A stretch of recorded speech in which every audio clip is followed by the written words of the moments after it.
Here's a look at Arsenal's best team from players in the 90s. First up, the man between the sticks, none other than David Seaman. With his magnificent moustache and awkward haircut, Seaman was more than just a brilliant keeper. He was the face of 90s culture. Just look at him playing basketball. You go, David.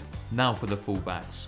My god, this man is boring. I have to include him in this team because he was a brilliant right back for Arsenal, but what else can I say about Lee Dixon? Nigel Winterburn was average in terms of his haircut, face, okay that's actually below average, and probably life. He could be sitting next to you on the train right now and you wouldn't know. However, he was anything but an average player and makes it as our left back. When it comes to centre backs, there's not many finer than Tony Adams. Arguably Arsenal's greatest ever defender, he was made captain at 21. I was still living with my parents at 21. Okay, I'm still living with my parents. Anyway, Adams was a born leader, so much so Wenger could have just stayed at home and left the team talk to Tony. Steve Bould. You may recognise him as a scary guy who sits next to Wenger looking angry. Before this, he was a great centre-back for Arsenal. Next to Tony Adams, they were the nightmare of strikers. Not like these two. So there's the back line. Now the men in midfield. Vieira was the perfect midfielder. He was as effective off the ball as he was on it, which is not surprising when he stands at 6'4", so very, very tall. If Vieira is Batman, then Petit is Robin.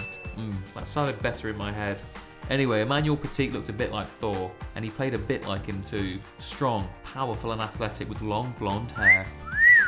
Out wide we have Parler. He looks strangely like Charlie Dimmock, who was also handy on the grass. In fact, they've never been seen in the same room together.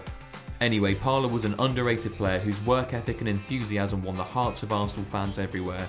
My god, Mark Overmars was fast. But unlike Walcott, he was fast and could actually play football.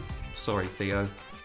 Now, the guys that get the goals. Up front we have the definition of class, Dennis Bergkamp. He would know what you were going to do before you did it. He knew what you were going to have for dinner before you ate it. The man was a footballing genius, and with the ball at his feet he left defenders in a whirlpool of confusion. Despite starting late in the game, Ian Wright made up for lost time by becoming one of Arsenal's greatest strikers and one of the most beloved men in football. Just look at that cheeky little face. So there you have it. Arsenal's best team from players in the 90s.